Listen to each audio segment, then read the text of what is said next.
minute until showtime. Hi, everybody. Whoops. Why are we not connected? We are not connected on. Oh, shit.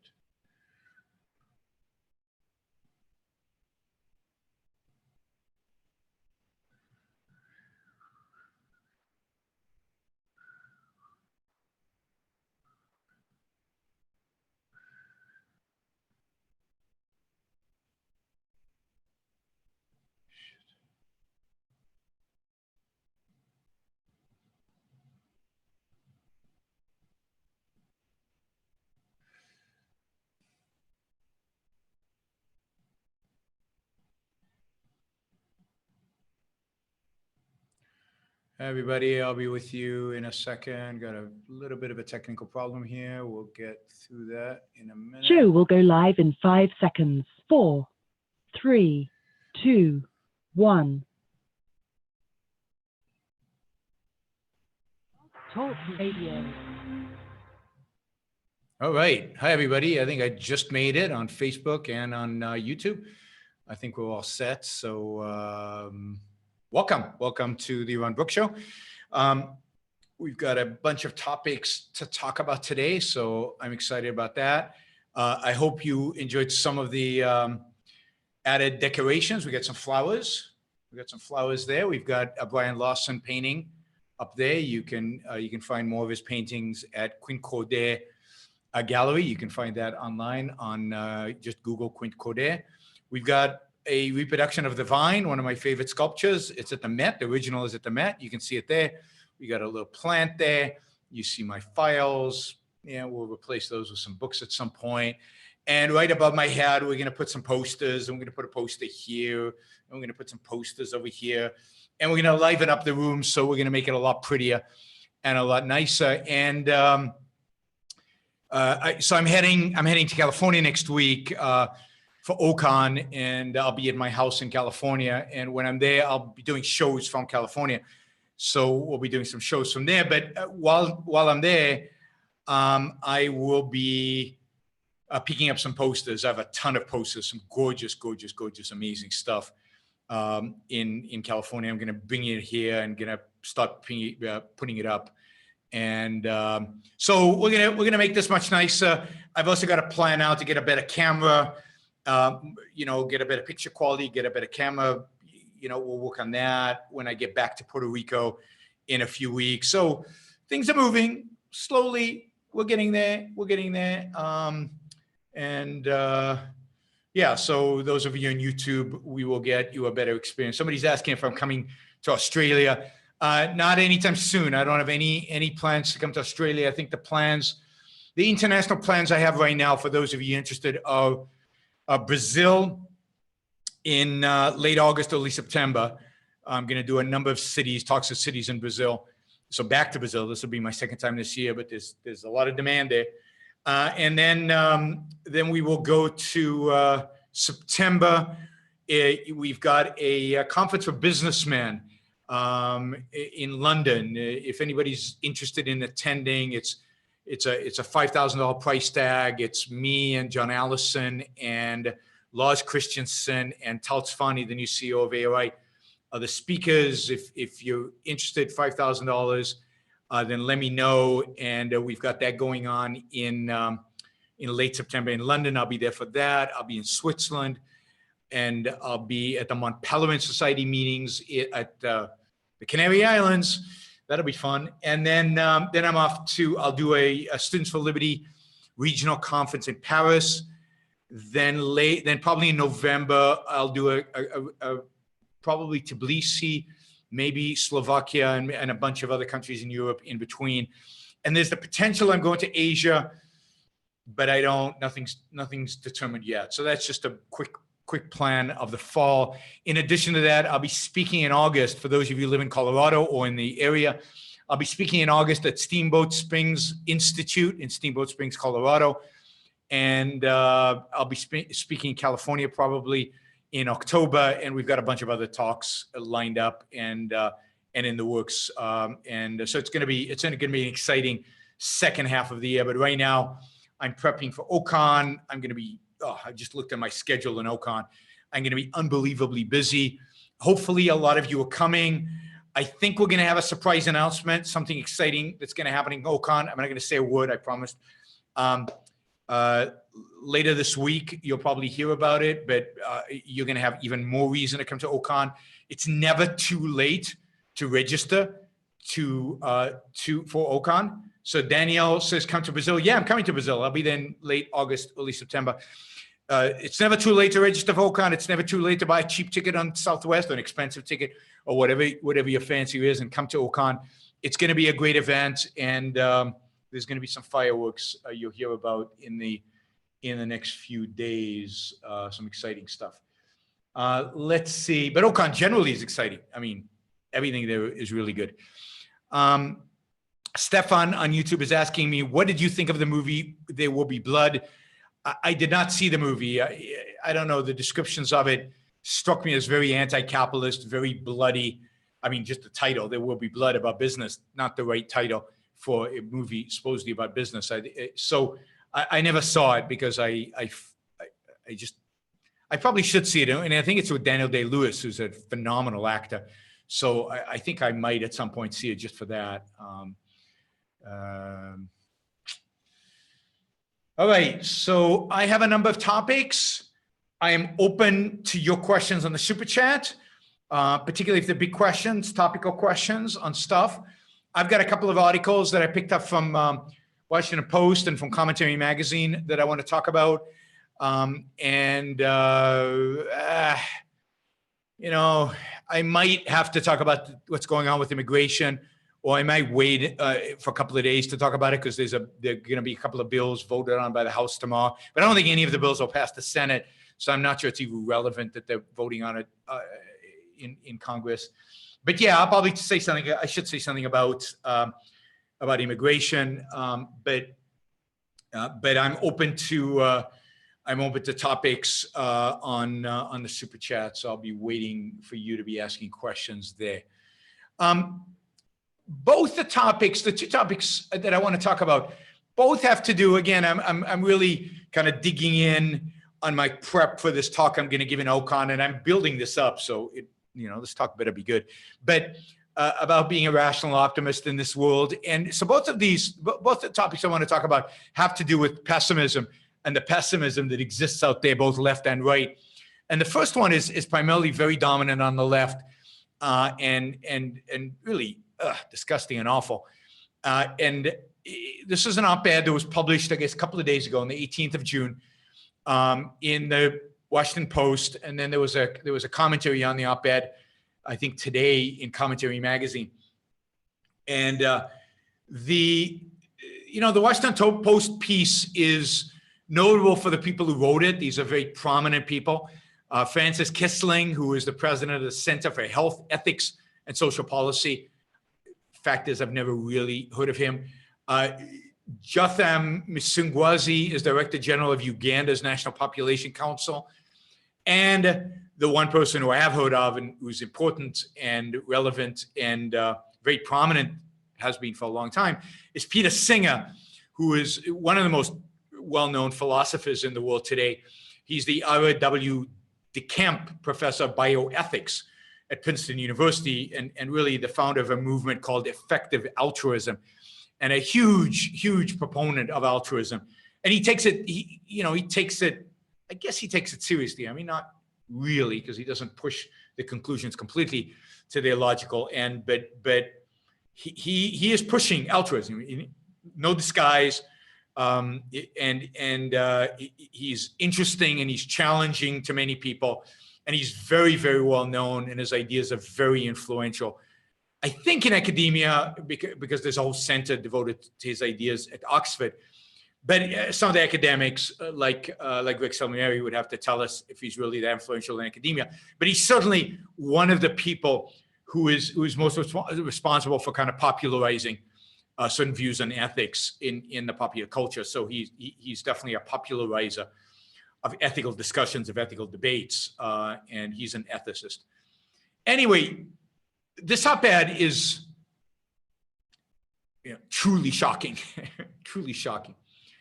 it takes a book, it celebrates, in a sense, a book written 50 years ago. And I guess this was the 50th anniversary to the publication of the book, and this is why they published it. I think that's right. I think the book was written in 68.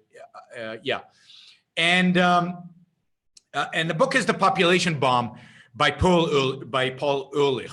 And Ehrlich is a professor of biology at Stanford University, and a huge activist within the kind of environmentalist, kind of leftist universe, if you will, in the world out there. So the population, so Ehrlich is huge and has been huge, and we'll talk about the population bomb in a minute, but Ehrlich is a significant, very significant intellectual. Another one of these people that is cited all the time, quoted all the time. And with Ehrlich, it is particularly disgusting. Because 50 years ago, he published this book called The Population Bomb. And basically everything he wrote in it turned out to be wrong. He made predictions, he made policy prescriptions. Those policy prescriptions are fairly evil. Can you say that? Can something be fairly evil? No, they're just damn evil. Or some of them are damn evil. And what these people want to do is they want to resurrect the debate. They want to resurrect the debate that Paul Ehrlich started with the population bomb. It really didn't really start the population. The population bomb kind of reflected the debate that was going on in the 1960s in the United States, and even earlier than the 1960s in the US, and broadly in the West and among intellectuals, and really dates back, of course, to the 19th century.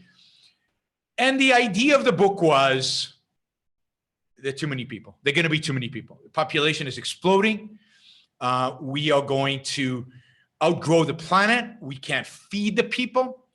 Indeed, the book predicted, right?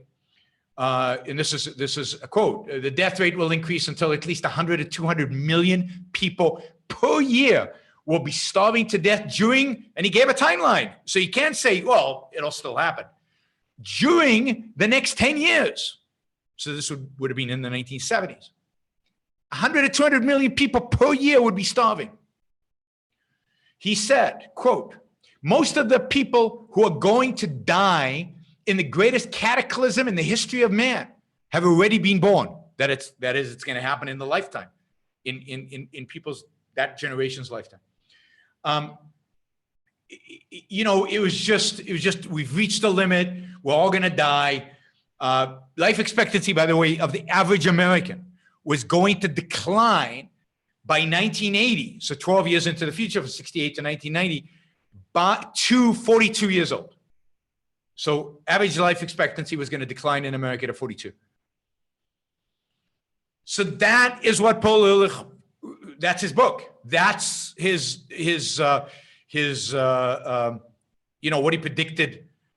It was an environmentalist, anti-human, anti-reason screed. It was a bestseller. It was prominently and positively reviewed by most of the big newspapers in the United States. He was celebrated as a forward-thinking, one of the intellectual guiding lights of the time. He still is. He's huge behind the whole climate change catastrophe movement. And that's 50 years ago, 1968, big year, 1968. Of course, his solution to this was ideally family planning. We just need to make sure people have fewer kids. Now, that won't actually prevent the disaster, because the disaster is already going to happen because there are already too many people on the planet.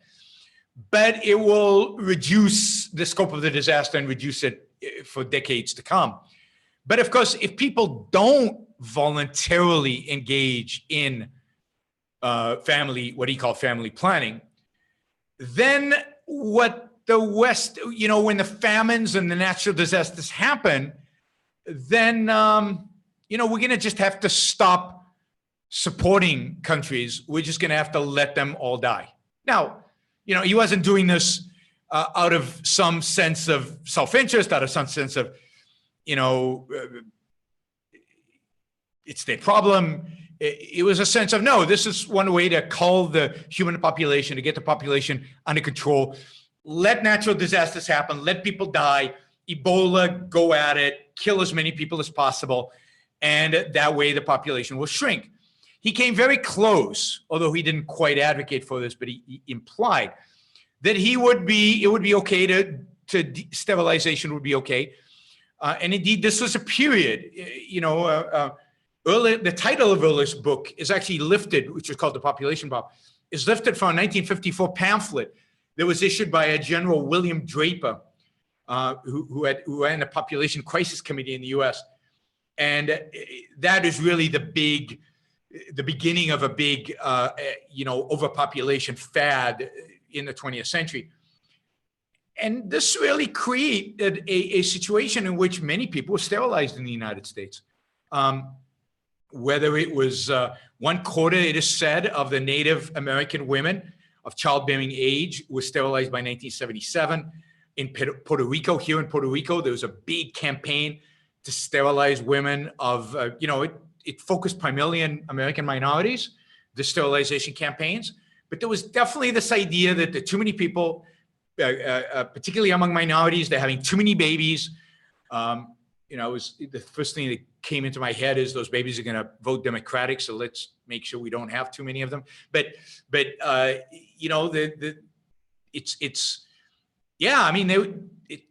whole idea of let's have forced population control. Of course, Mao's one-child policy came in the 1970s, post this book, as part of this global hysteria about the population explosion. Thousands, if not more, I've heard it's more like tens or hundreds of thousands of women were sterilized in India by the Indian government. Again, all of the lower classes of the lower castes, and forced sterilization. There were payment schemes put in place to pay women to get sterilized. There was a massive campaign around this, and all legitimized by this leading intellectual, leading light of the time, Paul Ehrlich and his predictions. Of course, we all know none of it happened. We all know that the fundamental thing that Paul Ehrlich, all these frigging environmentalists evade, let's put a moral term to it, evade is human reason.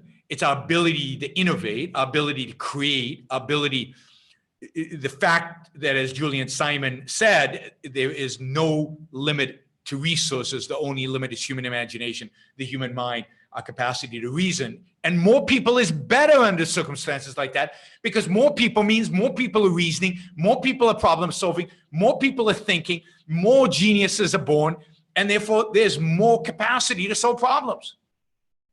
More importantly, why that's such a negative way to think, there's more capacity to create wealth, to create positive things, to create positive values in the world. So the whole of our population is upside down. I want more people. I mean, ultimately, I want people to make choices about how many children they have individually. But I think having children is a reflection of a certain optimism about the future, a certain confidence about the future. I think it's a good sign when people are having children, not 10 children. Nobody has 10 children. Almost nobody has 10 children voluntarily. They have 10 children either because their religion requires it or because they think 5 of them are going to die.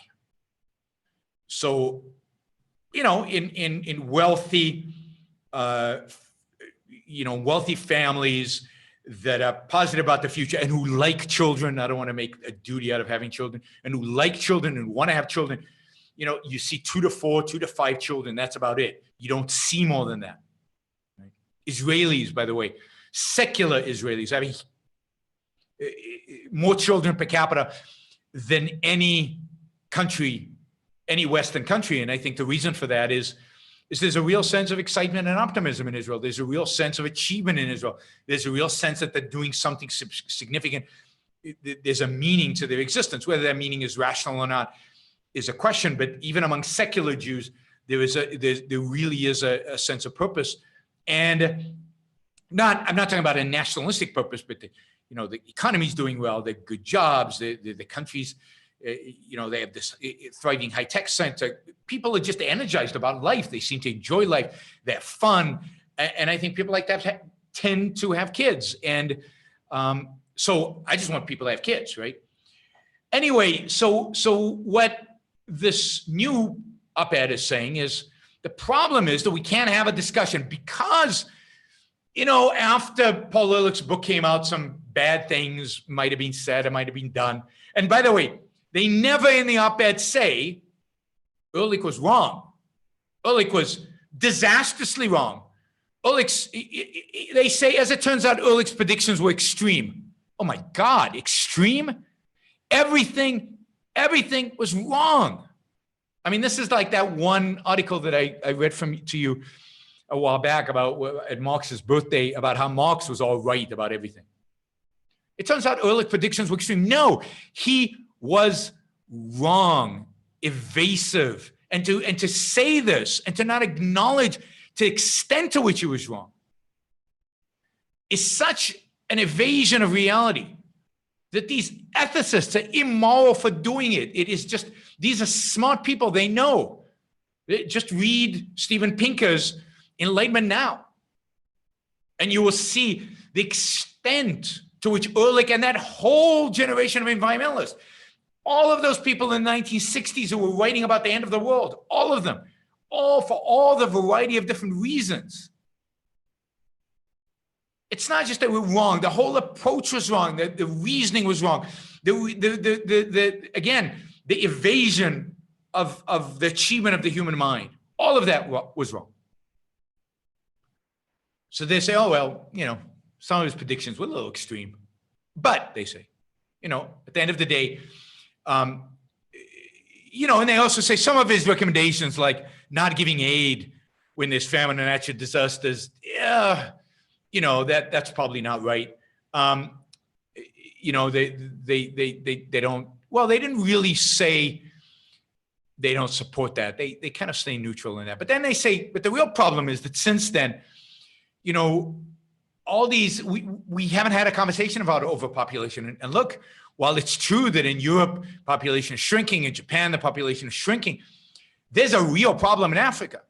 The population is going out of control. If nothing changes, the population of 26 African countries will at least double by 2050. And by 2100, they're expected to have 5 times as many people as they do today. Wait a minute. Wait a minute. If nothing changes, but people have made these predictions before and something did change, and the predictions all turned out to be dramatically wrong. And what turned out to be the solution to massive population growth? Why haven't people died? Well, one, technology, which they never mention. The entire op-ed goes, never mention technology. Never mention the ability to feed basically an infinite number of people, potentially because of the technology we have and the technology we will be inventing. So they never mention technology. But what's the other thing that has made it possible for billions more people to live on Earth successfully? I mean, somebody in YouTube is saying increased productivity. Yeah, wealth creation. But it goes in a number of ways. One, wealth creation provides the wealth that allows you to get the food. And second, wealth creation allows you to live without needing to have 10 kids, to work to feed you, and to prevent half of them from dying because they're not dying anymore because of medical science, because wealth has created the medical science that makes it possible. And the wealth has brought that medical science into countries like India where kids are not dying. So why would you assume that populations in Africa, just on a factual basis, why would you assume that populations in Africa are just going to increase without any changes? Why are you assuming that they're not going to become wealthier and therefore they're going to have fewer kids? Why are you assuming that we're not going to have more resources to provide for those kids? Why are they assuming that as those cultures get more technology, become wealthier, and therefore have fewer kids because the kids are not dying? Why do they think that Africans are stupid and going to behave differently than Asians behaved? And why aren't they advocating, and this is true of the commentary article as well, which is, well, a good article, again, misses the point completely. If you are concerned about some of these African countries having growing populations and not creating enough wealth to match the population, then why aren't you advocating for policies that increase the amount of wealth that they have? Why aren't you advocating for more economic freedom in Africa so that they become as rich as China and India, so that they can support growing populations, and more than that, so they can support a standard of living and a quality of life that just reduces the number of kids as well, so the population is not growing as much as you are predicting. That's the solution. But no, you see, they can't think that because, oh my God, growing populations, that's more natural resources being used, that's more carbon fuels, that's more climate change, that's more, I don't know, garbage, and we don't have anywhere to put the garbage, and what's going to happen with the garbage. Economic growth is a problem. Human prosperity is a problem. Human success is a problem. Human flourishing is a problem. It's not that they're worried about overpopulation and starvation. No, they just are worried about, they're worried about human success. They're worried about human progress. They're worried about economic growth in every aspect. Part of economic growth comes from the fact that there's more people doing more work. They're not even making the robots argument. Where are these people going to get jobs? At least they're not making that. Then of course they bring in climate change. Prospects of African prosperity also threatened by climate change, as if prosperity has anything to do with weather. As if prosperity has anything to do with weather. But that's how they think. That's how they think. It's disgusting. Now, this reminds me of a movie I just saw, Black Panther. And there's a lot to say about Black Panther, the movie. There's a lot of things I dislike about the movie. Basically, I dislike the whole superhero genre, and it fits right in there. I found it boring and uninteresting and stupid and contrived and all the rest of it. So I didn't enjoy it, even as just a superhero movie. But one of the things I found amusing about it, kind of, not really. I mean, there's a whole racial thing and a whole racist aspect to it, which we can talk about, the whole Wakanda, let's help all the blacks in the world aspect to it, which altruistic and also just terrible. I thought Wonder Woman, sorry, Ansheld, but I don't know what was so great about Wonder Woman, other than she was pretty, which is important, I guess, but still.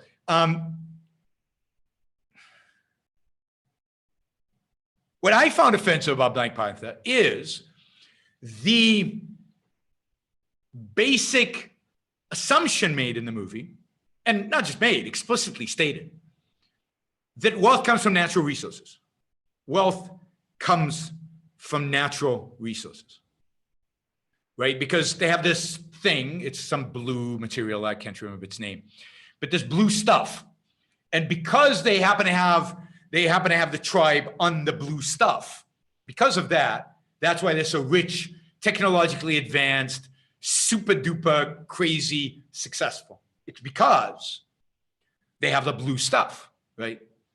Now, I don't know how that works. Like, lots of tribes had gold and vibranium. That's right, vibranium. Vibranium is just wonder material. And they came from like the stars, right? From an asteroid. But what the hell? Lots of tribes had gold that didn't make them wealthy, or certainly didn't make them technologically advanced.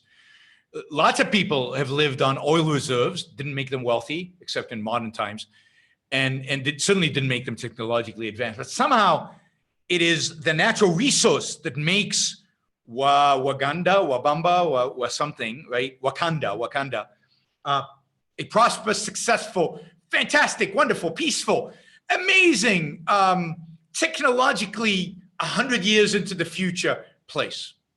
Not human reason, not science and technology, not philosophy, not ideas, God forbid. No, it's natural resources. And this same thing here, right? Climate change. Climate is what makes you prosperous. I guess if you're cold, you work harder, and therefore you produce more wealth. If you're hot, you don't work hard, and therefore, you stay poor, I guess. There goes Italy, there goes Spain, there goes Israel, there goes a lot of places that are fairly warm and are pretty wealthy on global standards. There goes Texas. Oh my God, there goes Texas. Whew. Austin, finished. So the authors are basically saying Africa's in trouble because the population bomb is right, and we need to control population in Africa, and we need to do it in clever ways, and we need to encourage them to have safe sex and do all this. And partially, it's just so disgusting. So disgusting. Because, I mean, it smacks of racism. Here, these rich white guys gonna tell Black Africa how many kids to have, and they're gonna send them, population control mechanisms, and maybe even coerce them if these intellectuals in the West don't think that they're having the right number of kids, but they're certainly gonna provide them with education and sex education, because what do they know about sex? It's just so despicable, and this whole attitude. Not sure. Contraception is great. Sex education is great. I have nothing against any of these things. Family planning is good. Protecting women's rights in Africa is important. Too many women are abused there and don't realize they have control over their own life and should have control over their own bodies. Abortion rights should be respected in Africa. But to tell them how many kids they should have, what we should do is free Africa up. And as I said, the more people, the better. The more people, the better. And that's true in Africa. That's true in Asia. That's true in Europe.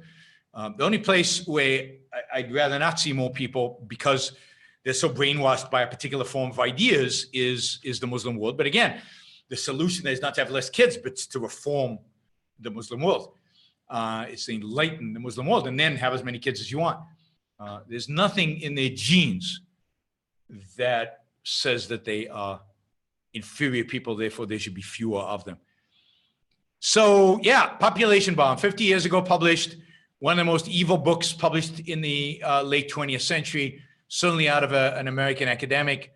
And what is particularly disgusting is that Paul Ehrlich, the author of the Population Bomb, is still a prominent intellectual. So anytime you hear anything that Paul Ehrlich says, turn it off. It's just garbage, and speak up against it. Speak up against it. Against this idea that a group of central planning intellectuals are going to dictate to people how many kids they should and shouldn't have. And that's true on the flip side as well. That's true. I'm against programs in Poland and where the government is trying to encourage people to have more babies. Butt out, stay out of my life, freedom. For those of you who think Poland is this wonderful, liberated, modern place that we should all try to emulate. No, none of your business, none of the government's business, none of anybody's business. How many kids you have, Poles or any other type, any other group. All right, on the topic of Africa, how would you respond to people who refer to Somalia as capitalist? I guess I would laugh my head off. I would, but to be serious, I would say they don't know what they're talking about. They don't know Somalia, and they don't know what capitalism is. Somalia is much more closer to feudalism, to ancient tribalism, to little clans controlling different territories and running their economies there based on mafia principles of the people with the guns dictating what will happen. Now, I will say this, Somalia is what so-called anarcho-capitalism looks like. That is, Somalia is, quotes, anarcho-capitalism. But let me say something very clearly. There is no such thing as anarcho-capitalism. There is capitalism and there is anarchy. And anarchy is the opposite of capitalism. And Somalia is much more like anarchy. It's the rule of the gun. It's the rule of force. It's a dangerous, horrible, primitive, poor, pathetic country. And actually, there's a country to the north of it. Oh my God, Addis Ababa is the capital. This is Ethiopia, which I think is economically far more successful, and it's far from anarchist. So the idea that if you're poor and there's nothing around, anarchy is better than alternative, it's just nonsense. It's just garbage. And unfortunately, the garbage is coming out of a place like George Mason, but it's Austrian economist and George Mason. But no, Somalia is not capitalist. Capitalism is a system of individual rights. It's a system in which government protects individual rights. It's a system in which all property is privately owned. There is no private property in Somalia. There is no government in Somalia. There is no protection of individual rights in Somalia. The clans don't protect individual rights. I saw a presentation by David Friedman. This is Milton Friedman's son. And I wanted to pull all my hair out. I still got hair. I wanted to pull it out. He was giving examples of private law, the private law of clansmen in Somalia, barbaric law, law that basically views a woman as the property of her husband, law that is basically, it is unobjective, completely non-objective, based on religion and tradition. And this is capitalism? This is in Somalia. Yeah, but libertarians have latched onto Somalia because there's no government in Somalia. It's part of why Somalia is one of the worst places to live on planet Earth. Because there's no government. Because even a bad government, it turns out, I'll say something controversial here, even a bad government is better than no government. No government is absolutely a disaster. A disaster. Please, I mean, I really hope some of these people go live in Somalia.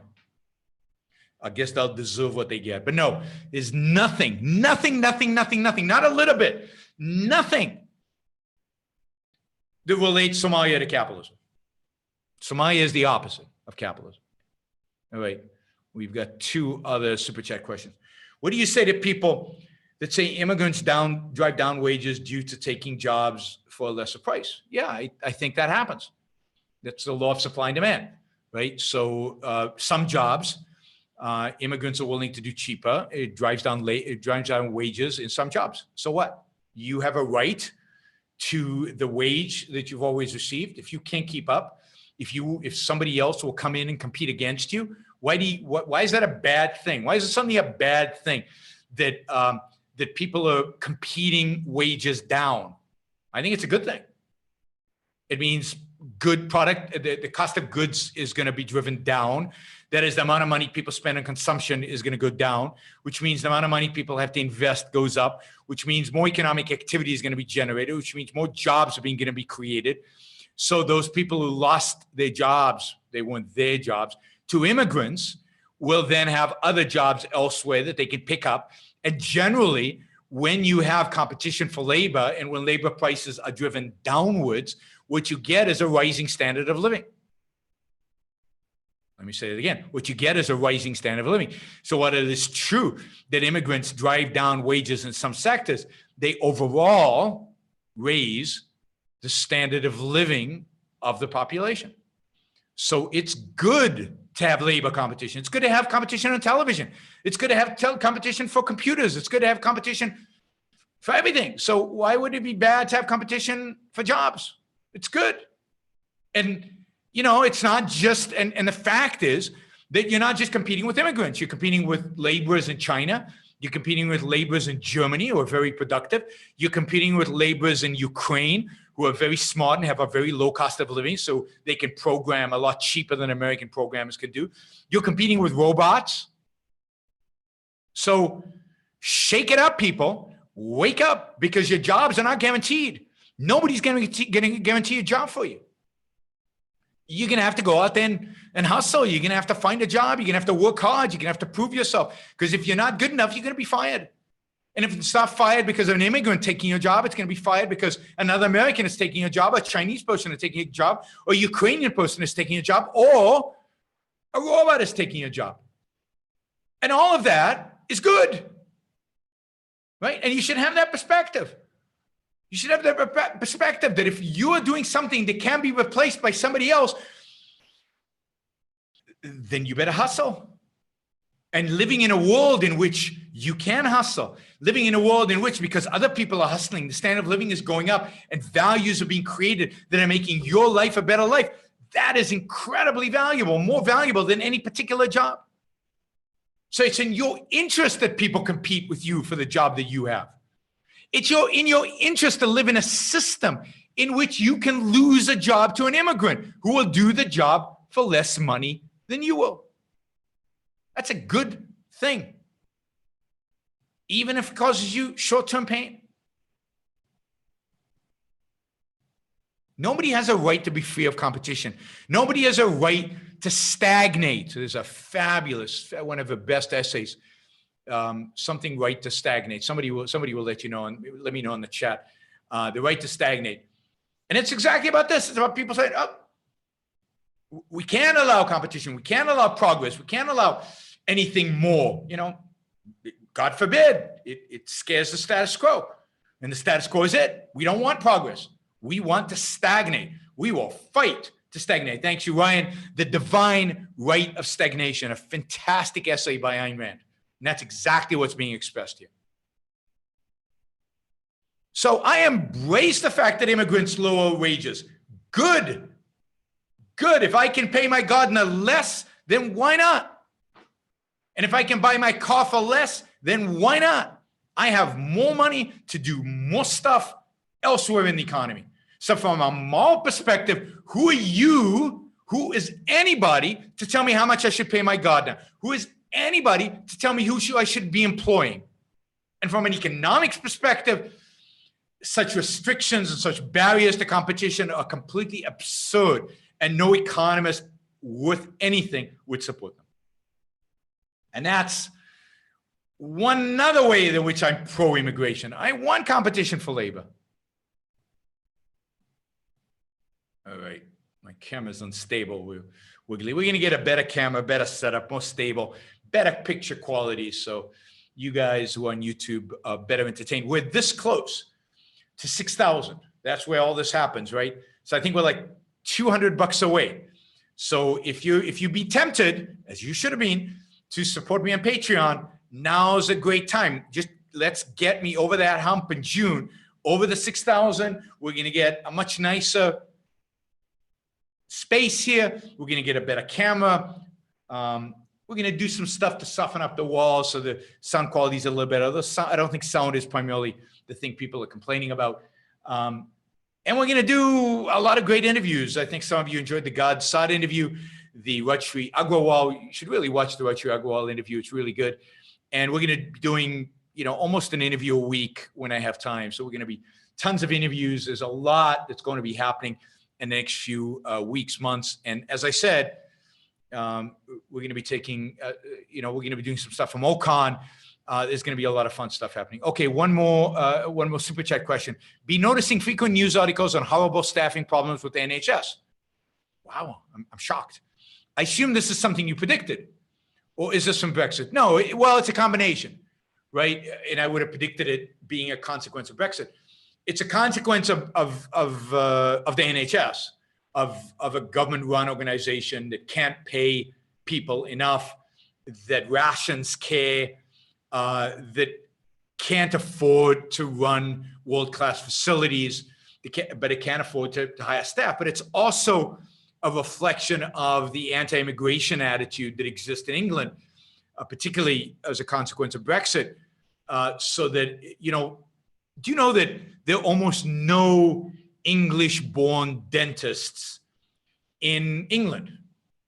Because given how much the NHS pays dentists to treat patients, it's free, part of the NHS, then no English person is going to go study dentistry. So all the dentists are imported, primarily from Pakistan and India. So most of the dentists in England come from overseas. You're just not going to get British dentists. They can't. It just doesn't pay well enough. But if you're coming from Pakistan, the pay is not bad. And you don't have many options, and it's cheaper to study dentistry in Pakistan, and it's not a bad system. It's based education. Some of the educational system in Pakistan is based on the British system from when England colonized that area. So they have a fairly good medical schools and dentistry schools and so on. So if you start restricting immigration, or if you start making it just unattractive for people to come in, then this is one of the consequences. You're going to have a problem in staffing.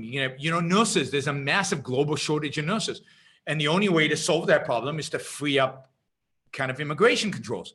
Because if the bigger the barriers, the harder it is for somebody to enter the United States, let's say with a nursing degree, the less people are going to go to nursing school, let's say in the Philippines or Indonesia, and because they don't anticipate that they're going to be able to emigrate to the United States once they get the degree. If they knew that they would have a job when they graduated in the US because there's such a huge nursing shortage, they would go and get that degree. So it's our immigration policies. It's the US and it's the West's immigration policies. And, it's tragic. And the immigration bills going through Congress right now are not going to solve that problem. They're just making it worse. They are just making it worse. Tom Ramsey in England says, my last two dentists were from Eastern Europe. Okay, so maybe in more modern times, I'd say probably the last 10, 15 years, you've gotten more dentists from Eastern Europe coming over since the wall came down, and fewer from Pakistan. But 10, 15 years ago, almost every dentist in England was Pakistani. So yeah, immigration. If we had a rational immigration policy in the US, in other words, an immigration policy that at the very least said, if you have a job in the US, you can come in, then, they would come in, then they would go to school in their local countries, and then they would come in. So George says Islam is the problem in Somalia and not anarchy. That's bullshit, right?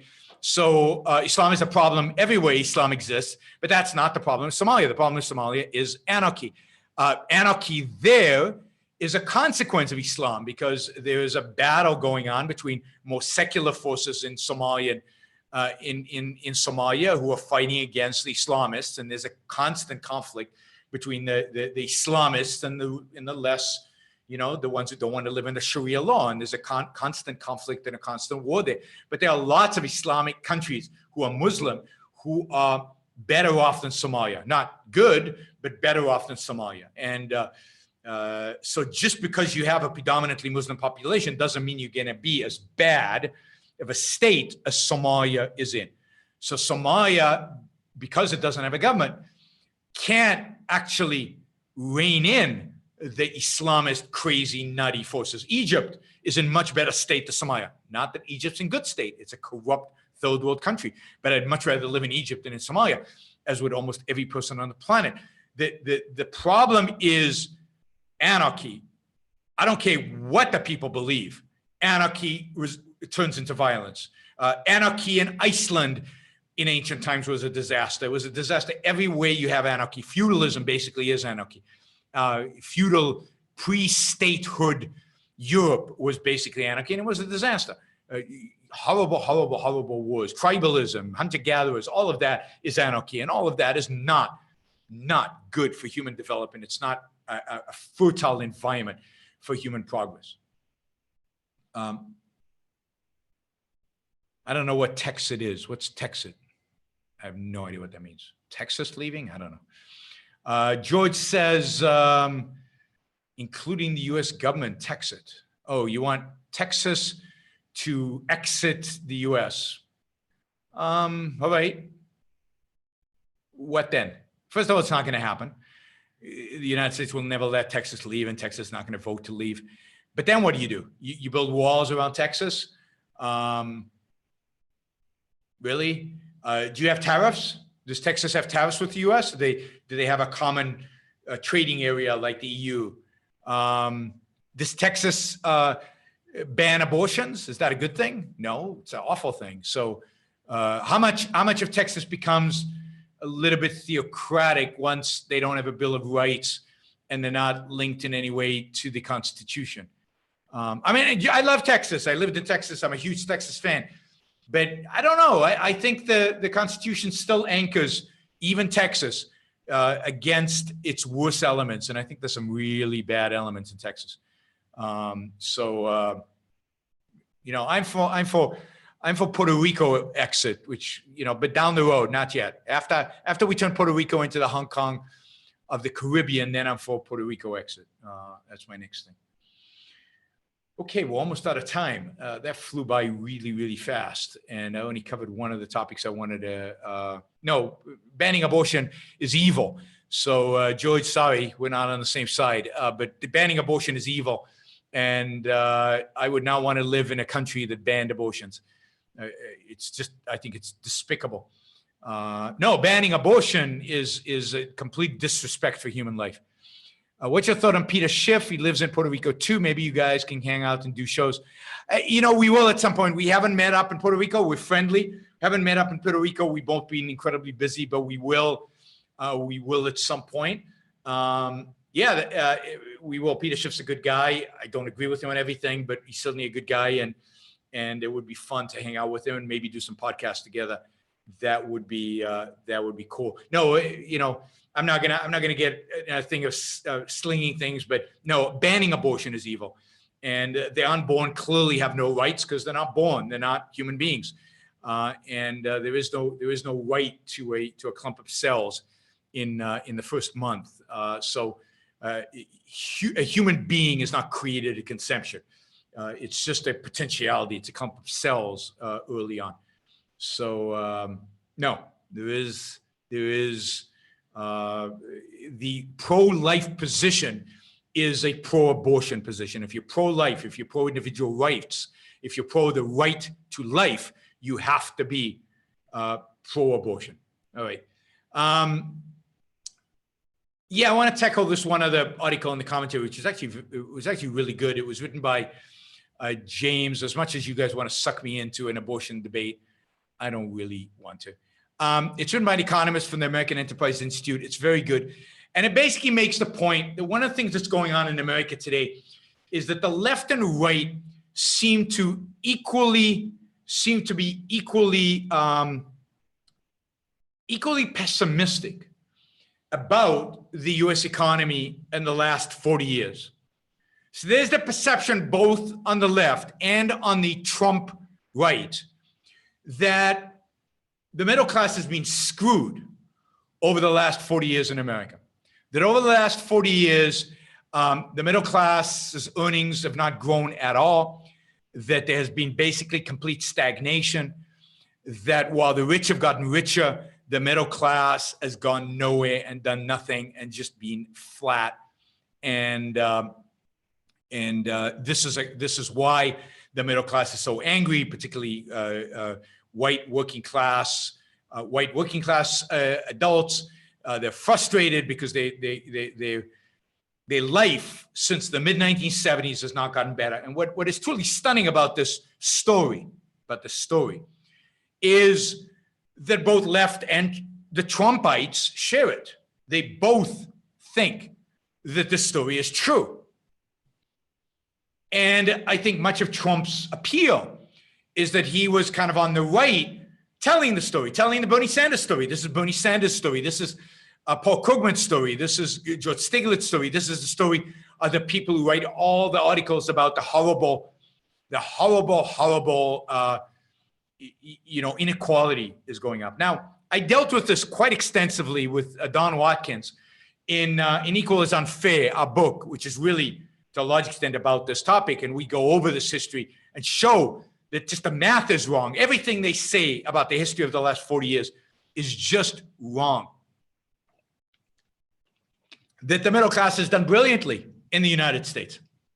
Indeed, one of the problems is, and there was this study that was done, if you take the United States and you break it out into 20% ranges, so the bottom 20%, the top 20%, and then the three 20% groups in the middle. So you have poor, rich, lower middle class, upper middle class, and middle class. So you break it up that way. What you see is that, and you look over the last 40 years at those four groups, what you see is that the group that was middle class has shrunk. So there are fewer people in that middle class grouping, that middle 20% of incomes. That has shrunk. But that's primarily because the group of upper middle class has exploded. The biggest growth in any income group has been in the upper middle class. So Americans have gotten richer, significantly richer. The middle class has gotten richer, significantly richer over the last 40 years. Reagan's policies, deregulation, technology, robots, computers, the increase in productivity as a consequence of all this have dramatically driven up the standard of living of Americans. The idea that both Trump and Bernie Sanders tried to sell us on, that life in 1975 was just the same as life is this today for most Americans, is complete bullshit and completely evasive, completely, utterly devout from the facts of reality. This is the question I ask anybody. Would you rather have in today's dollars, $50,000 today or $100,000 in 1975? So in 1975, $100,000 or $50,000 today? What would you rather have? I'd much rather have $50,000 today. Because in 1975, no matter how rich I was, I couldn't buy an iPhone. In 1975, no matter how rich I was, I couldn't get on the internet. In 1975, no matter how rich I was, I couldn't have a flat screen television and access to Netflix. $50,000 today, I can have all of that. Doesn't cost that much. None of those things cost that much. Think about what your dollar actually buys. Our inflation numbers do not reflect the massive advancements in productivity, in quality of life, in the kind of goods that you have today. And I would argue CPI has generally been overstated over the last 40 years. So actual, even in the measurement of inflation, the way they measure price inflation, the rise in prices has been, they've overestimated. You can have 1975. I ain't taking 1975. Robert wants 1975. I wouldn't take the 1950s. I wouldn't take any era. I'd much rather have a small amount of money today than much more money in the past. I mean, your likelihood today of dying of cancer is far lower. Let's say if you're my age today or my age in 1975, you're much more likely. We probably added you easily 2-3 years to life expectancy, but probably more than that for anybody my age looking forward. We probably added 5-6 years. I mean, wow, that's a lot of time. A lot of time. We know so much more today. We know so much more today than we did in 1975. So I would absolutely take today over 1975. Well, yeah, if you knew the future and you could go backwards. Cars had no HP. I don't even know what HP is. What's HP? I don't know what HP is. Maybe somebody will tell me what HP is and I can comment on that. Yeah, everybody's going back and betting on the future that they now know. Horsepower. That's right. Think about what you can get today. You can get a Mercedes-Benz AMG I think it's C63 with something like 600 horsepower. I mean, you couldn't get a car like that in the 1970s. Oh my God.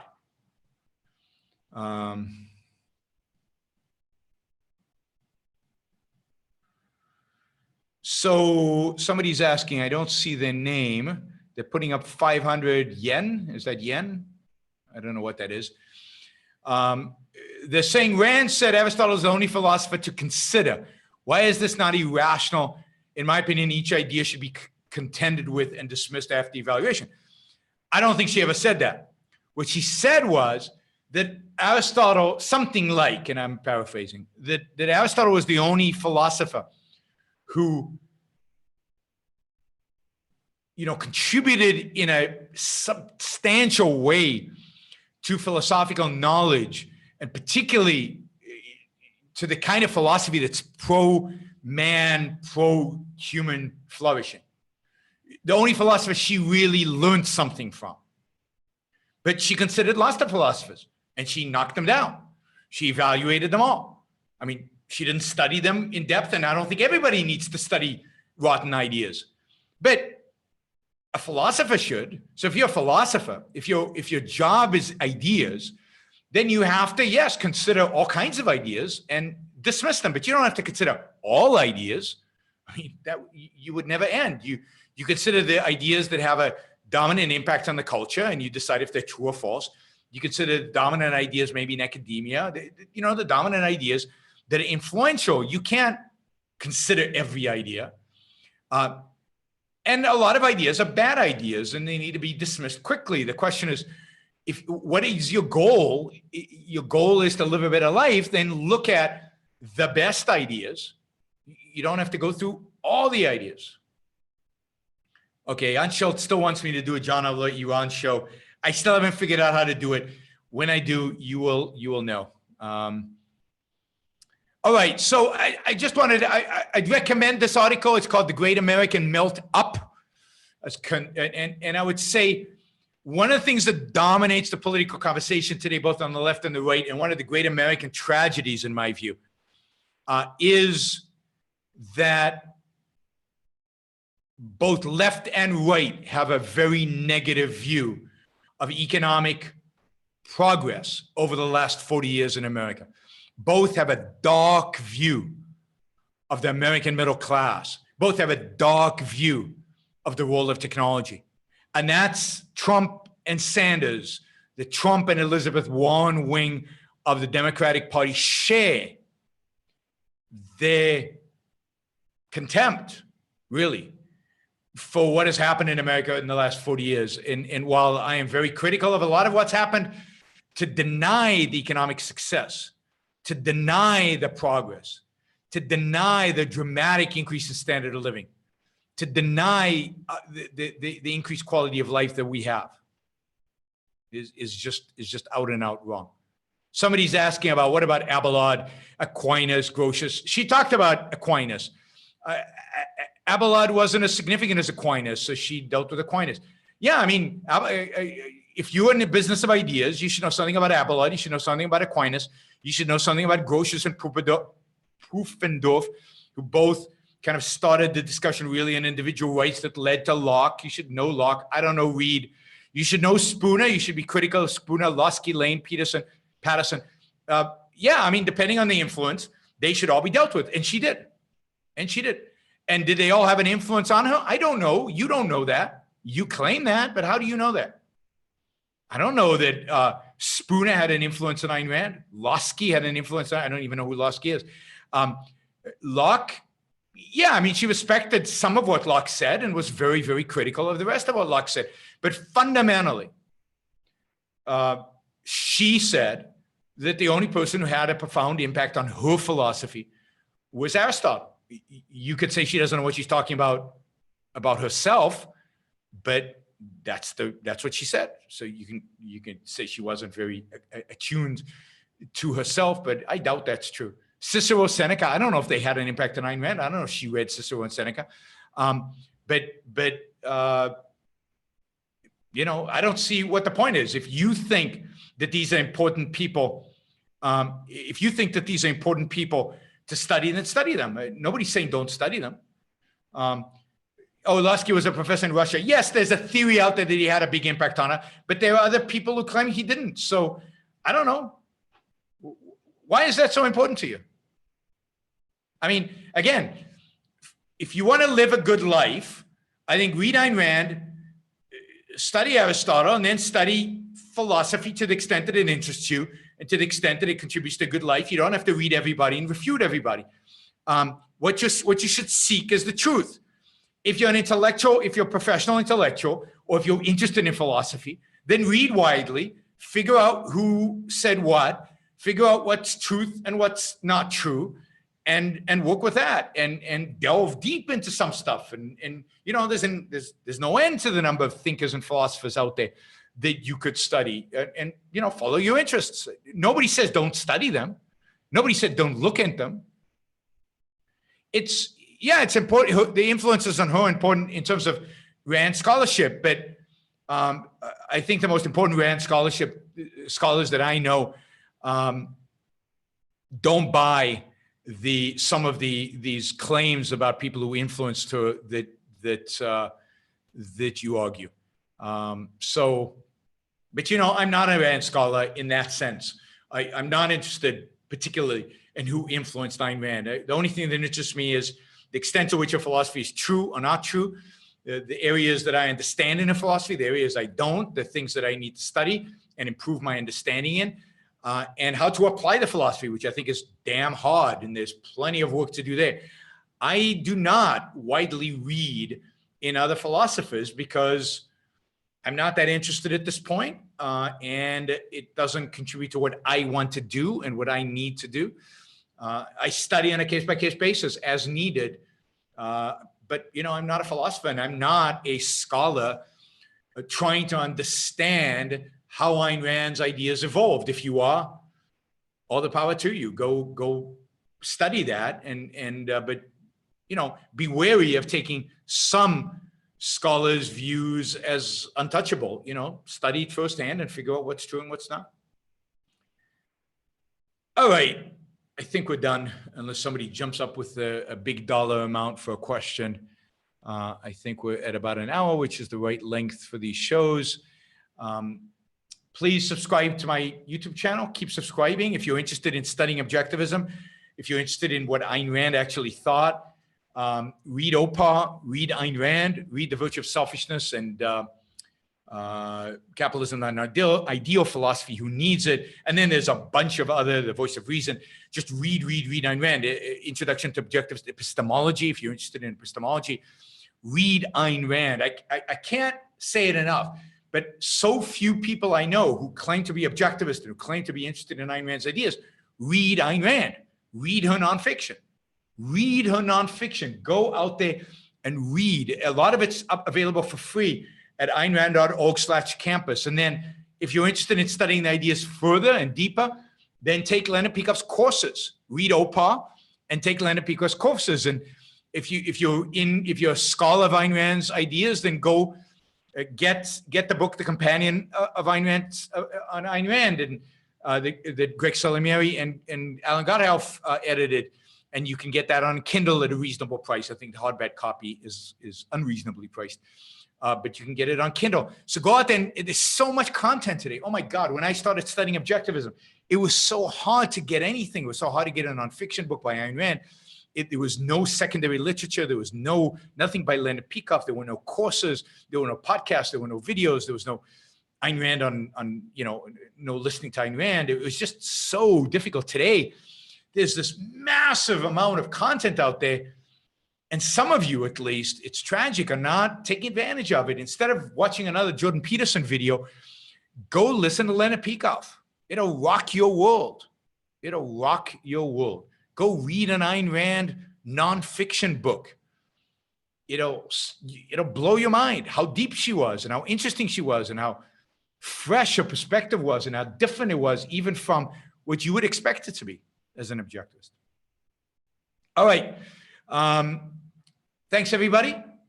It was great. And there are lots of videos of Rand herself. You should go watch those. But again, I think the most important thing is to read Ayn Rand's nonfiction and to take Leonard Peikoff's courses and to read. Just read.